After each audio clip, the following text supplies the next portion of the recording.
CM ಹೇಳಿದ್ರು ಅಷ್ಟೇ, DCM ಹೇಳಿದ್ರು ಅಷ್ಟೇ, ಬಿಬಿಎಂಪಿ ಹೋಗಿ ಜಿಬಿಎ ಬಂದ್ರು ಅಷ್ಟೇ, ಬೆಂಗಳೂರಿನ ರಸ್ತೆ ಗುಂಡಿಗಳಿಗೆ ಮುಕ್ತಿನೇ ಇಲ್ಲ ಅನ್ನೋದು ಮತ್ತೊಮ್ಮೆ ಮಗದೊಮ್ಮೆ ಸಾಬೀತಾಗ್ತಾ ಇದೆ. ಬೆಂಗಳೂರಿನಲ್ಲಿ ರಸ್ತೆ ಗುಂಡಿಗೆ ಮುಕ್ತಿ ಯಾವಾಗ ಅನ್ನುವಂತಹ ಪ್ರಶ್ನೆ. ರಸ್ತೆ ಗುಂಡಿ ಮುಚ್ಚಲು ಸಿಎಂ ಕೊಟ್ಟಂತಹ ಡೆಡ್ಲೈನ್ ಮುಕ್ತಾಯವಾಗಿದೆ. ಸಿಎಂ ಸಿದ್ದರಾಮಯ್ಯನವರ ಡೆಡ್ಲೈನ್ಗೆ ಬೆಲೆನೇ ಇಲ್ವಾ ಅನ್ನುವಂತಹದ್ದು. ಡೆಡ್ಲೈನ್ ಮುಗಿದ್ರೂ ಕೂಡ ಗ್ರೇಟರ್ ಬೆಂಗಳೂರು ಅಥಾರಿಟಿ ಗುಂಡಿಯನ್ನು ಮುಚ್ಚಿಲ್ಲ.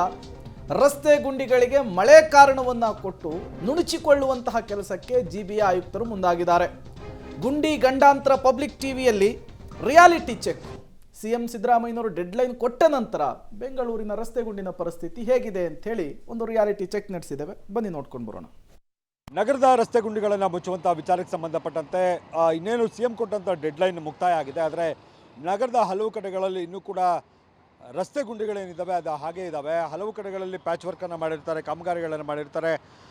ಅಲ್ಲಿ ಪ್ಯಾಚ್ ವರ್ಕ್ಗಳನ್ನು ಮಾಡಿದಂಥ ಡಾಂಬರ್ ಏನಿದೆ ಅದು ಸಂಪೂರ್ಣವಾಗಿ ಕಿತ್ತು ಬಂದಿರುವಂಥದ್ದು. ಈ ರಸ್ತೆಯನ್ನು ಗಮನಿಸ್ಬೋದು. ಇದು ಬಾಂಬೆ ಡೈಯಿಂಗ್ ರೋಡು, ಯಶವಂತಪುರ, ಇಲ್ಲೂ ಕೂಡ ಈ ರೀತಿಯಾಗಿ ಅಂದರೆ ಯಾವುದೋ ಪ್ಯಾಚ್ ವರ್ಕ್ ಮಾಡಿದ್ದಾರೆ. ಆದರೆ ಸಂಪೂರ್ಣವಾಗಿ ಆ ರಸ್ತೆ ಎಷ್ಟು ಅಗಲ ಇದೆಯೋ ಅಷ್ಟು ಅಗಲವೂ ಕೂಡ ಗುಂಡಿಮಯ ಆಗಿದೆ. ಅದನ್ನು ಪ್ಯಾಚ್ ವರ್ಕ್ ಮಾಡುವಂಥ ಕೆಲಸ ಅಥವಾ ಅದನ್ನು ಮುಚ್ಚುವಂಥ ಕೆಲಸ ಇನ್ನೂ ಕೂಡ ಆಗಿಲ್ಲ. ಟೂ ವೀಲರ್ನವ್ರಿಗೆ ಯಾವ ರೀತಿಯಾಗಿ ಕಷ್ಟ ಆಗ್ತಿದೆ ಅನ್ನುವಂಥದ್ದನ್ನು ಗಮನಿಸ್ಬೋದು. ಯಾಕಂದರೆ ಇದು ಟೂ ವೇ ರಸ್ತೆ ಆಗಿರೋದ್ರಿಂದ ಟೂ ವೀಲರ್ಗಳಿಗೆ ತುಂಬ ಕಷ್ಟ ಆಗುತ್ತೆ. ಮತ್ತು ಕಾರುಗಳು ಗಮನಿಸ್ಬೋದು, ತುಂಬ ನಿಧಾನ ಆಗಬೇಕಾಗುತ್ತೆ. ಅಂದರೆ ಒಂದು ಈ ಜಾಗಕ್ಕೆ ಬಂದಂಥ ಸಂದರ್ಭದಲ್ಲಿ ತುಂಬ ಸ್ಲೋ ಆಗಿ ಮೂವ್ ಆಗ್ತಾರೆ. ಅಷ್ಟರ ಮಟ್ಟಿಗೆ ಗುಂಡಿ ಇರುವಂಥದ್ದು. ಒಂದು ಕಡೆ ಈಗ ಏನು ಜಿಬಿಎ ಮುಖ್ಯ ಆಯುಕ್ತರು ಹೇಳ್ತಾರೆ, ಮಳೆ ಬಂದಂಥ ಮಳೆ ಇದ್ದಿದ್ದರಿಂದ ನಾವು ಗುಂಡಿ ಮುಚ್ಚೋದಕ್ಕೆ ಡೆಡ್ಲೈನನ್ನು ಪೂರ್ಣ ಮಾಡೋಕ್ಕೆ ಆಗಿಲ್ಲ ಅಂತ. ಆದರೆ ಡಿಸಿಎಂ ಹೇಳ್ತಾರೆ ಗುಂಡಿಗಳನ್ನು ಮಳೆ ಬಂದರೂ ಕೂಡ ಗುಂಡಿ ಮುಚ್ಚುವಂಥ ಟೆಕ್ನಾಲಜಿ ನಮ್ಮ ಹತ್ರ ಇದೆ, ನಾವು ಮುಚ್ತೀವಿ ಅನ್ನುವಂಥ ಮಾತನ್ನು ಹೇಳಿದರು. ಒಟ್ಟಾರೆ ಈ ಅವರೊಂದು ಮಾತು ಇವರೊಂದು ಮಾತು ಹೇಳುವಂಥದ್ದೇ ಆಯಿತು. ಸಿಎಂ ಕೊಟ್ಟಂಥ ಡೆಡ್ಲೈನ್ನು ಕೂಡ ಅಧಿಕಾರಿಗಳೇನಿದ್ದಾರೆ ಅವರು ತುಂಬ ಸೀರಿಯಸ್ ಆಗಿ ತಗೊಂಡಿಲ್ಲ ಅನ್ನುವಂಥದ್ದು ಸ್ಪಷ್ಟವಾಗಿ ಗೊತ್ತಾಗುತ್ತೆ. ಯಾಕಂದರೆ ನಗರದ ಹಲವು ಕಡೆಗಳಲ್ಲಿ ಗುಂಡಿಗಳು ಹಾಗೇ ಇದ್ದಾವೆ. ಇದು ಒಂದು ಸಾಕ್ಷಿಯಾಗಿದೆ ಬಾಂಬೆ ಡೈಯಿಂಗ್ ರೋಡ್ನಲ್ಲಿರುವಂಥ ಗುಂಡಿ.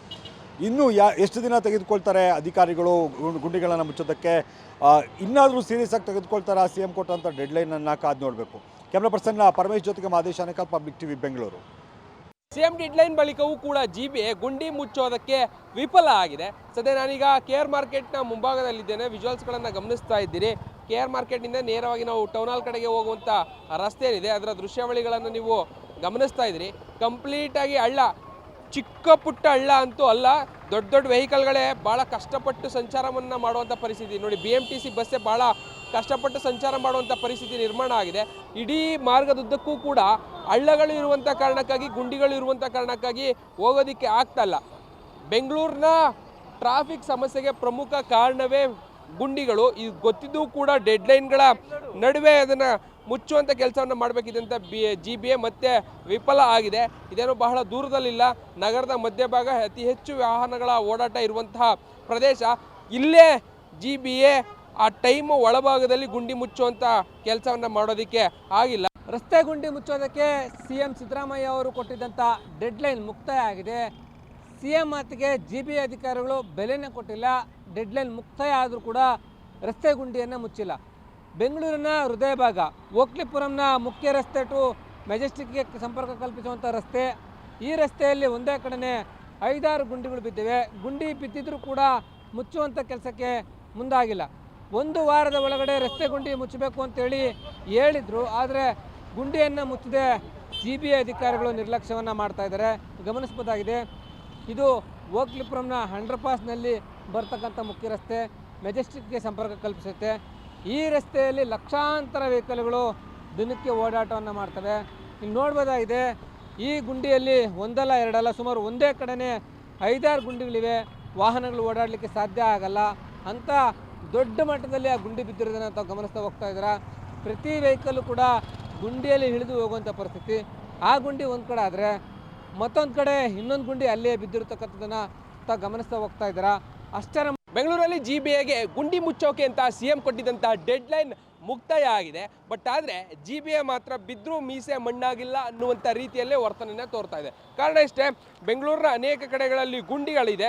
ಬಟ್ ಆದರೆ ಈಗ ಜಿಬಿಎ ಹೇಳ್ತಾ ಇರುವಂಥದ್ದು ಡೆಡ್ಲೈನ್ ಮುಗಿತಾ ಇದ್ದಾಗೇ ನಮಗೆ ಮಳೆ ಕಾರಣಕ್ಕಾಗಿ ಸಮಸ್ಯೆಗಳು ಆಗಿದೆ, ಜೊತೆಗೆ ಹೆಚ್ಚುವರಿ ಗುಂಡಿ ಆಗಿರುವಂಥ ಕಾರಣಕ್ಕಾಗಿ ಗುಂಡಿಗಳನ್ನು ಮುಚ್ಚೋದಕ್ಕೆ ಆಗಿಲ್ಲ ಅನ್ನುವಂಥ ಮಾತುಗಳನ್ನ ಹೇಳ್ತಾ ಇದ್ದಾರೆ. ಬಟ್ ಆದರೆ ಗಮನಿಸ್ತಾ ಇದ್ದೀರಿ ವಿಜುವಲ್ಸ್ಗಳನ್ನು, ಇದು ನಮಗೆ ನಿಮ್ಹಾನ್ಸ್ ಆಸ್ಪತ್ರೆಯಿಂದ ನೇರವಾಗಿ ಲಾಲ್ಬಾಗ್ ಕಡೆಗೆ ಹೋಗುವಂತಹ ರಸ್ತೆ. ಈ ರಸ್ತೆಯ ಗುಂಡಿ ಪರಿಸ್ಥಿತಿಯನ್ನು ನೋಡ್ತಾ ಇರ್ಬೋದು. ಇದು ಈಗ ನೆನ್ನೆ ಮೊನ್ನೆ ಬಿದ್ದಿರುವಂತಹ ಗುಂಡಿಗಳಲ್ಲ, ಅನೇಕ ದಿನಗಳಿಂದ ಇರುವಂತಹ ಗುಂಡಿ ಇರುವಂತಹ ರಸ್ತೆಯನ್ನು ಮುಚ್ಚದೇ ಇರುವಂಥ ಕಾರಣಕ್ಕಾಗಿ ಈಗ ಹೊಸದಾಗಿ ಬಿದ್ದಿರುವಂಥ ಗುಂಡಿಗಳು ಅಥವಾ ಮಳೆಯ ಕಾರಣಗಳನ್ನು ಕೊಟ್ಟು GBA ಜಾರಿಕೊಳ್ಳುವಂಥ ಪ್ರಯತ್ನವನ್ನು ಮಾಡ್ತಾ ಇದೆ. ಬಟ್ ಆದರೆ ವಿಜುವಲ್ಸ್ಗಳನ್ನು ಗಮನಿಸ್ತಾ ಇದ್ದೀರಿ, ಗುಂಡಿಗಳೆಲ್ಲವೂ ಕೂಡ ಹೇಗಿದೆ ಅಂತೇಳಿ. ಇವೆಲ್ಲವೂ ಕೂಡ ಇತ್ತೀಚೆಗೆ ಆಗಿರುವಂತಹ ನೆನ್ನೆ ಮೊನ್ನೆ ಬಿದ್ದಿರುವಂಥ ಗುಂಡಿಗಳಲ್ಲ. ಕೆಲವೊಂದಷ್ಟು ಕಡೆಗಳಲ್ಲಿ ಇವರು ಮಳೆಗಾಲದಲ್ಲಿ ಮುಚ್ಚಿದಂತಹ ಗುಂಡಿಗಳೇನಿದ್ವೋ ಆ ಮಳೆಗಾಲದ ಗುಂಡಿಗಳಿಂದಾಗಿಯೂ ಕೂಡ ಡಾಂಬರ್ ಸರಿಯಾಗಿ ಕೂರದೇ ಇರುವಂಥ ಕಾರಣಕ್ಕಾಗಿ ಈ ರೀತಿಯಾದಂಥ ಪರಿಸ್ಥಿತಿ ನಿರ್ಮಾಣ ಆಗಿದೆ. ನಗರದ ಹಲವು ಕಡೆಗಳಲ್ಲಿ ಇದೇ ರೀತಿಯಾದಂಥ ಪರಿಸ್ಥಿತಿ ನಿರ್ಮಾಣ ಆಗಿದೆ. ವಾಹನ ಸವಾರರು ಪರದಾಟವನ್ನು ಮಾಡಿಯೇ ಸಂಚಾರ ಮಾಡುವಂಥ ಪರಿಸ್ಥಿತಿ ನಿರ್ಮಾಣ ಆಗ್ತದೆ. ಬಟ್ ಆದರೆ GBA ಮಾತ್ರ ಇದು ಇತ್ತೀಚೆಗೆ ಆಗ್ತಾ ಇರುವಂಥ ಗುಂಡಿ, ಅಂದರೆ ಹೆಚ್ಚುವರಿಯಾಗಿ ನಮಗೆ ಡೆಡ್ಲೈನ್ ಕೊಟ್ಟಾದ್ಮೇಲೆ ಕೆಲಸ ಆರಂಭ ಮಾಡಿದ್ಮೇಲೆ ಆಗ್ತಾ ಇರುವಂತಹ ಹೆಚ್ಚುವರಿ ಗುಂಡಿಗಳು ಅನ್ನುವಂತಹ ಮಾತುಗಳನ್ನ ಹೇಳೋದ್ರ ಮುಖಾಂತರವಾಗಿ ಕೊಟ್ಟಿದ್ದಂಥ ಡೆಡ್ಲೈನಲ್ಲಿ ಗುಂಡಿ ಮುಚ್ಚೋದಕ್ಕೆ ಆಗದೇ ಇದ್ರೂ ಕೂಡ ಅದಕ್ಕೆ ಕಾರಣಗಳನ್ನು ಕೊಟ್ಟು ತಪ್ಪಿಸಿಕೊಳ್ಳುವಂಥ ಕೆಲಸವನ್ನು GBA ಮಾಡ್ತಾ ಇದೆ.